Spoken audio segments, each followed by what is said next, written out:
Queridos irmãos e irmãs em Cristo Jesus, Palavra de Deus de modo especial nesse quinto domingo do tempo comum, nos traz uma curta, mas profundíssima lição sobre o nosso modo de vida.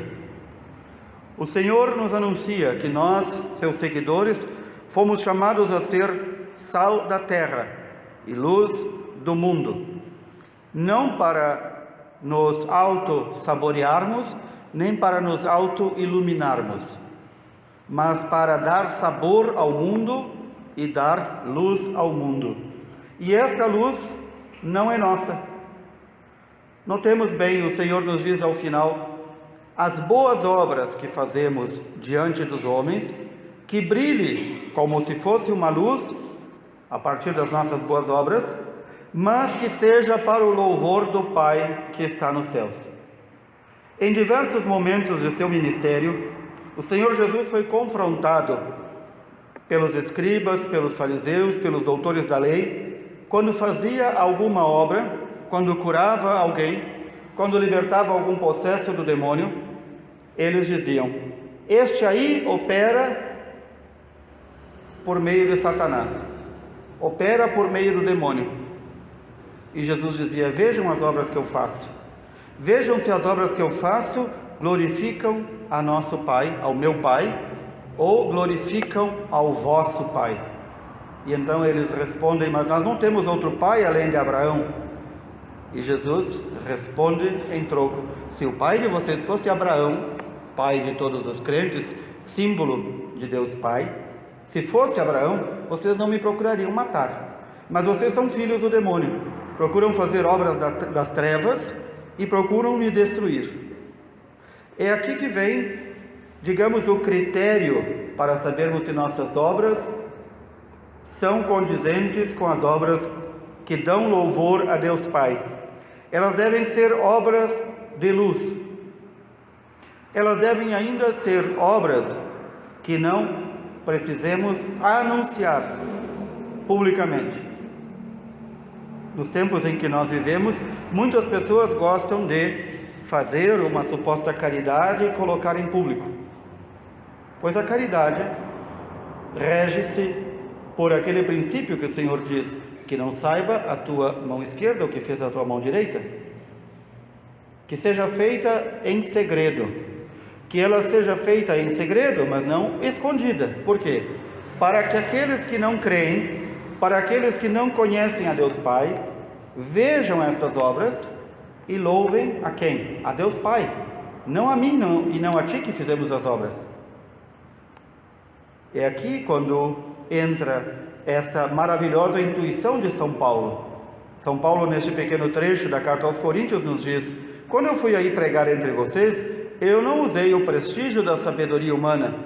Paulo, um doutor da lei, um homem, certamente um rabino, muito estudioso das Escrituras, talvez um dos homens mais cultos de sua época, diz: eu não usei da retórica, eu não usei da linguagem preparada, o que eu vou dizer para eles, eu não julguei saber coisa nenhuma, porque eu fui pregar o quê?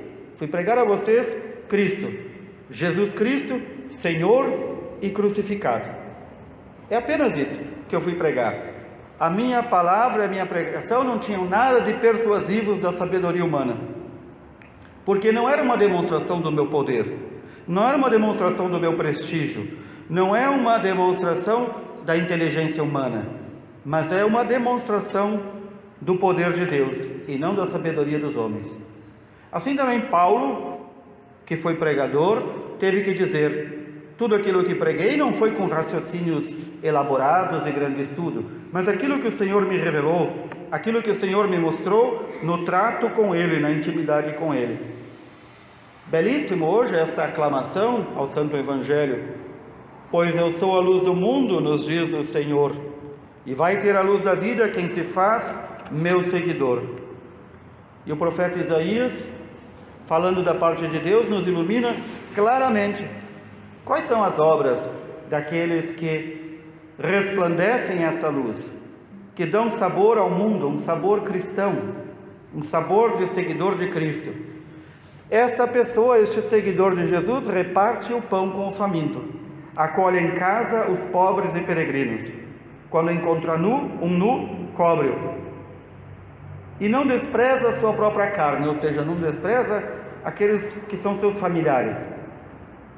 E aí diz Deus por meio do profeta Isaías: e então, se isso fizeres, e então, se tu romperes com todos os instrumentos de opressão, se deixares os hábitos autoritários e a linguagem maldosa, e então, se acolheres o indigente com o coração aberto, prestares socorro ao necessitado, não será nas trevas a tua luz. Queridos irmãos e irmãs, se nós observarmos a vida de cada um daqueles que são colocados, nossos irmãos e irmãs, que são colocados como exemplo de seguimento de nosso Senhor Jesus Cristo, os santos e santas, nós vemos que eles foram justamente isso. Em lugares onde as trevas tomavam conta, eles foram aquela pequena luz enquanto ser humano, mas grande luz que permanece até o fim dos tempos como exemplo e modelo. Eles foram abertos aos indigentes, prestaram socorro ao necessitado, eles procuraram viver a justiça, longe de todo tipo de opressão ou sendo opressores, excluíram da sua vida a linguagem maldosa, eles acolheram os pobres, os peregrinos, os nus, os famintos. Eles não perguntaram: tu é faminto porque está passando fome ou porque não trabalha? Tu é nu porque não tem roupa ou porque não quer vestir roupa? Eles não perguntaram: tu te sente oprimido ou de fato tu és oprimido? Eles foram e os atenderam e os acolheram como Cristo manda acolher. Essa luz que brilha nas trevas permanece para sempre. E é por isso que o Salmo 111 e 112 nos diz: o homem que vive de acordo com a vontade de Deus, ele confia em Deus em todos os momentos, não tem medo de notícias más, o seu coração está tranquilo, nada teme, ele reparte com os pobres os seus bens, e este bem que ele faz permanece para sempre. Quando nós andamos nas nossas cidades, sejam elas quais forem, nós olhamos ali as ermas, os monumentos, e mesmo nos cemitérios, os grandes túmulos, e nós nos perguntamos: quem era esta pessoa? Passou 5, 10, 15, 20, 30 anos, ninguém mais lembra. Qual foi o bem que fez? O que ele fez?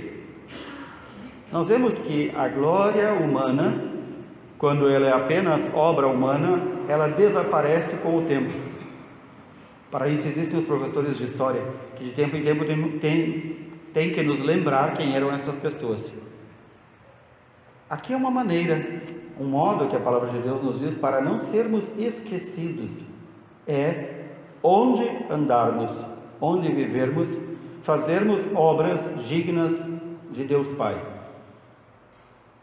A receita nos foi dada hoje. Quais são as obras que Deus Pai espera de nós? E então nós poderemos dizer: este que assim vive, põe sabor, não o seu sabor, mas o sabor de Cristo. Ele é o sal que tem sabor. Ele não é aquele sal insosso que não serve para nada, a não ser para ser pisado. Ele é luz que brilha nas trevas, e não uma luz que foi acesa, mas escondida lá em algum lugar e não ilumina nada. Esta luz que o Senhor pede que nós sejamos, este sal que Ele pede que nós sejamos, é para sermos o mais possível e para nos aproximar o mais possível dEle. Nossos modelos não são artistas, não são cantores, não são pessoas de sucesso. Pelo contrário, nós vemos que aqueles que seguem retamente o Senhor são banidos, esquecidos, ridicularizados, usar uma palavra bem bonita, ostracizados. São aqueles que ninguém dá nada por eles, são estes que seguem o Senhor. Quando se fala da sabedoria humana, dos grandes pregadores, quantas vezes nós vemos isso, alguém anunciando: em tal missa, em tal evento, em tal acampamento vai ter o grande pregador. Mas que grande pregador é este? Se é o Espírito Santo que prega por meio do pregador. Ou será que ele tem um monopólio e alguma chave que ele liga e desliga o Espírito Santo? Ou são apenas arrazoados humanos que ele está fazendo? Ou são apenas formas de tocar a sensibilidade de alguns, já com problemas de sensibilidade e problemas psicológicos? A verdadeira pregação prega aquilo que o Senhor mandou pregar. O verdadeiro caminho até o Senhor é fazermos aquilo que o Senhor nos mandou fazer.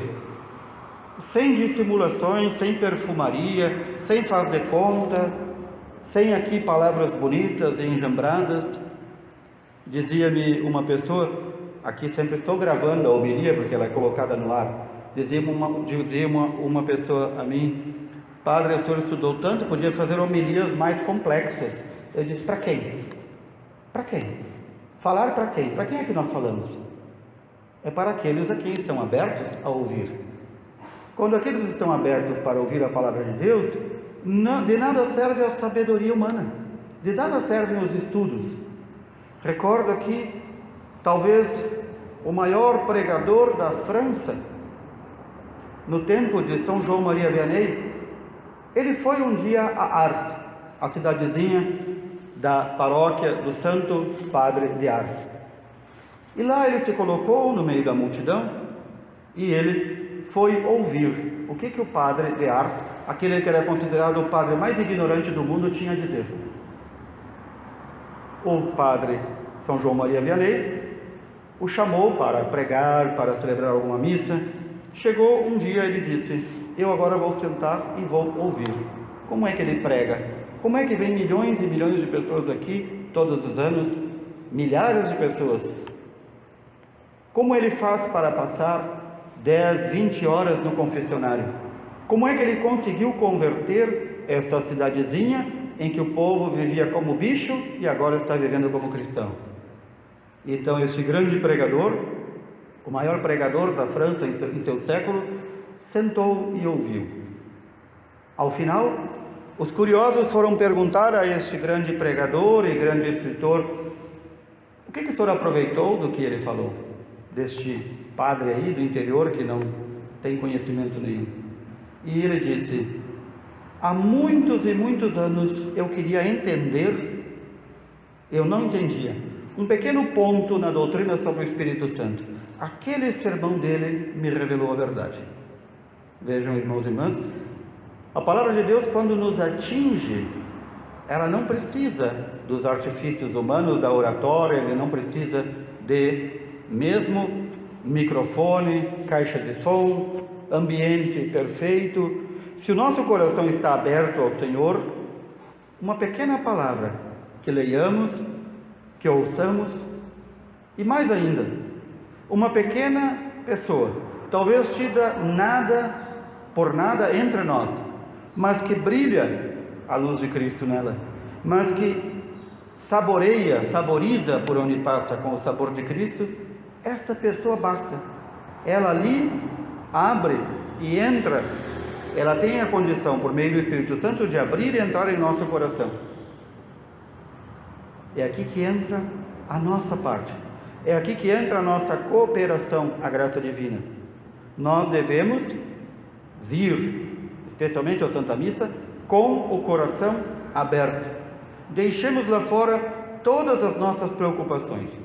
Deixemos as preocupações com a panela, com a casa, com o cachorro, com o cavalo, com os filhos. Aqui nós viemos para ouvir o que o Senhor nos vai falar. Conviver com o Senhor. Recordemos aquele momento em que o Senhor, entre tantas idas a Betânia, entrou na casa de seus amigos Marta, Maria e Lázaro. E Maria sentou-se aos pés de Jesus para ouvi-lo.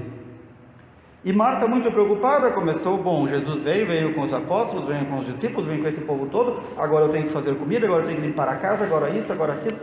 Jesus disse: Marta, Marta, te acalma, tu está preocupado com coisas que não têm necessidade. Assim é na nossa fé. Muitas vezes nos comportamos como Marta, preocupado com tanta coisinha e não ouvimos o que o Senhor nos fala.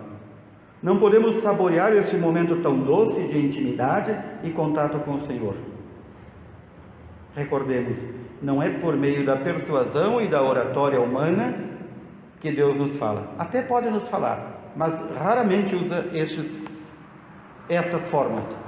O Senhor nos fala sempre, por meio de todas as coisas e pessoas. Se nós estamos com os olhos bem atentos, com os ouvidos bem abertos, e especialmente com o coração bem aberto, nós somos iluminados pela sua luz. Nós somos saborizados por seu sabor. E então nós poderemos, com o coração aberto, ser no mundo sal da terra e luz do mundo. Nós não fomos chamados para ser cristãos, para no mundo dar o nosso sabor, o nosso toque especial, ou levar a nossa luz. Pobres de nós, se formos levarmos a nossa luz. Pobres de nós, se levarmos o nosso sabor. O mundo já está cansado de sabores demais e de falsas luzes. Não sejamos mais uma falsa luz e um falso sabor. Procuremos viver como o Senhor disse, praticando as obras de justiça e caridade, para que esta luz que o Senhor pôs em nós, para que este sabor que o Senhor pôs em nós, brilhe diante de todos os homens, para que eles nos vendo e vendo nossas obras, não nos louvem, não nos agradeçam, mas agradeçam ao Pai e reconheçam que tudo vem do nosso Pai que está no céu. Que assim o Senhor nos ajude. Louvado seja nosso Senhor Jesus Cristo.